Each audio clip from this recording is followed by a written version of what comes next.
सामान्याच्या अन्यायावर नेहमी लक्ष देवळा न्यूजवर पहा फक्त. ऐन उन्हाळ्यात पाथर्डी फाटा प्रभाग क्रमांक 31 मधील सर्व भागात पाण्याची टंचाई जाणवत असताना प्रभाग क्रमांक 31 मधील रेडिसन ब्ल्यू हॉटेल समोर या भागात रस्त्यालगत असलेल्या पिण्याच्या पाण्याची जलवाहिनी फुटल्याने 15 ते 20 दिवसापासून रोज लाखो लिटर पाणी वाया जात आहे. नागरिकांनी या प्रकारास मनपा पाणी पुरवठा विभागाच्या अधिकाऱ्यांना जबाबदार धरले आहे. पाणी पुरवठा मनपाने जलवाहिनी त्वरित दुरुस्त करण्याची मागणी नागरिकांनी केली आहे. प्रभाग क्रमांक 31 मधील भाजपचे 2 नगरसेवक, उबाटाचे 2 नगरसेवक, एकूण 4 नगरसेवक लाभले आहेत, तरी त्यांचं लक्ष नाहीये. एकीकडे महानगरपालिकेचे टँकर चालू आहेत आणि दुसरीकडे पाण्याची पाईपलाईन फुटून तेवढेच पाणी वाया जाते. नागरिकांच्या तोंडचे पाणी पळवले जात आहे. एकीकडे महानगरपालिकेचा पैसा खर्च करायचा आणि टँकर पुरवायचे, दुसरीकडे पाण्याची नासाडी करायची. अशा प्रकारे आंधळं दळतंय आणि कुत्रं पीठ खातंय या म्हणीप्रमाणे चाललंय असा प्रश्न नागरिक विचारू लागलेत.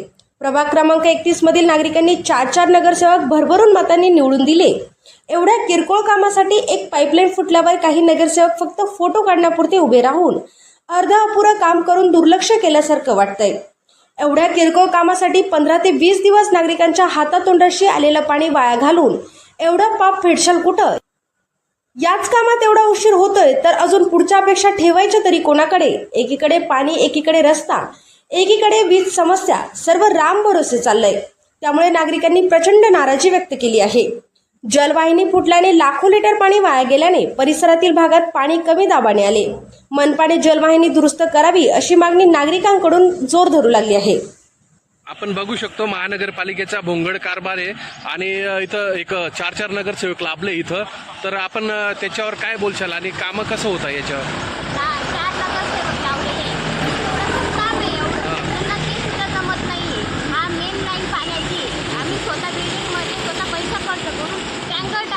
आणि हे काय असं एवढं पाणी वाया जातं, यांना दिसत नाही का? थोडंसं मोजकं काम आहे ते सुद्धा ते करायला हे नाही. आम्ही त्यांना निवडून आणलेलं आहे कशासाठी की आमच्या घरचं त्यांनी सोडायला पाहिजे म्हणून, आणि एवढंच त्यांना काम जमत नाही. नगरसेवक होऊन काय कामाचे मग हे फक्त हे काम पाहायला पाहिजे आणि हे पूर्ण काम त्यांनी करायला पाहिजे. का बरं की काही लोकांना पाणी मिळत नाही घरात. पाण्याची किती कमतरता आहे. आम्हाला एक लेडीज आहे, आम्हाला एक माहिती आहे. त्यांनी हे काम परत पटकन करावं हे आमची एक अपेक्षा आहे. आणि लवकर येऊन हे पूर्ण इतकं पाणी इथं वाया जात आहे. तुम्ही सगळेजण पाहतच असतील. सगळ्यांनी बोलायला पाहिजे. महानगरपालिकेला एक नळाची तोटी चालू राहिली तरी साधारण माणसाला 5,000 रुपये फाईन बसतं. आता एक तुमच्या हिशोबाने पाणी पुरवठावाल्याला काय शिक्षा द्यायला पाहिजे किंवा काय दंड द्यायला पाहिजे? त्यांना दंड तर द्यायलाच पाहिजे. का बरं की त्यांच्यावर कारवाई करायला पाहिजे. आमच्या इथं पाणी नगरपालिकेचं पाणी येत नाही, पूर्ण कमी दाबात येतं आणि एवढं पाणी वाया जातं हे त्यांना दिसत नाही का? त्यांच्यावर कारवाई करायला पाहिजे आणि हे काम लवकर करायला पाहिजे त्यांनी. नमस्कार. प्रभाग क्रमांक 31 मधील रवी सोनार. नाशिकमध्ये भरपूर पाणी आहे, हे सिद्ध झालेलं आहे. हे बघू शकता तुम्ही किती पाणी वाया चाललंय.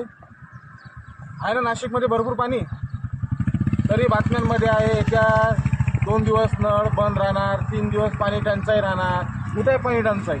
याचं पाणी वाया चाललंय. एकही नगरसेवक नाही. नुकतीच झालेली निवडणूक आहे, एरियाला 4 नगरसेवक आहे. एकही नगरसेवक इथं येऊन बघत नाही. नगरसेवक तर सोडावं, महानगरपालिका सुद्धा येऊन बघत नाही. फोन करा, त्यांना फोन केला पाणी विभागाला की भाऊ इथं येऊन बघ हे पाणी, तरी कोणीही त्याची दखल घेण्यास तयार नाही. महानगरपालिकेला आणि पाणी पुरवठावाल्याला काय आव्हान करशाल तुम्ही? काय आव्हान करायचं? बाबांनो, चांगले झोपेल राहा, असेच पैसा खा आणि असे खात राहा. इथं लोक बिना पाण्याचे मरताय, मरू द्या, काही टेन्शन नाही. मध्ये पाण्याचा महामोर साठा आहे असं याच्यावरून सिद्ध होतं आहे. पण आज नागरिकांची एवढी बेकार परिस्थिती आहे. कमीत कमी महिन्याला 70 ते 80 हजारचा टँकरचा पाणी पुरवठा आम्ही स्वतः नागरिक करत आहोत. आणि नाशिक प्रभाग क्रमांक 31 मध्ये म्हणतात की पाणी नाही आहे, पण आता इथं कमीत कमी 15 दिवसापासून सतत संततधार या नाशिक महानगरपालिकेच्या मेन पाईपलाईनमधून पाणी वाहत आहे. तरी महानगरपालिकेचे प्रशासकीय अधिकारी व कर्मचारी येऊन पाहून जात आहे, पण याच्यावर काही दुर्लक्ष करत आहेत. कारण नागरिकांना आज पिण्याचं पाणी नाही आहे आणि एवढं भयंकर पाण्याचा साठा इथून वाहत आहे, तर मग आम्हाला टँकरची गरज का पडत आहे असा प्रश्न आमच्या मनात निर्माण होतो आहे. तर त्वरित प्रशासनाने शासकीय कर्मचाऱ्यांनी याच्यावर लक्ष देऊन नागरिकांना एवढं वाया पाणी जात आहे, तर कमीत कमी त्यांच्या तोंडात येणारं पाणी त्यांच्या तोंडापर्यंत येत नाही आहे आणि हे पाणी वाया जात आहे.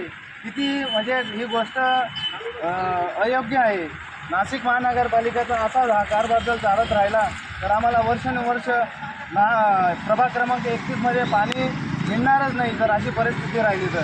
त्वरित कमीत कमी नाशिक नगरपालिकेने लोकांना पाणी कशा पद्धतीने दिलं पाहिजे, तर आपल्याला हे दिसतं आहे की हे वाया जाणारं पाणी वाया जाते, पण नागरिकांचा आलेला तोंडाची घास पाणी आज भेटत नाही. हीच परिस्थिती आमचं प्रभाग क्रमांक 31मध्ये दुर्दैव आहे नागरिक लोकांचं.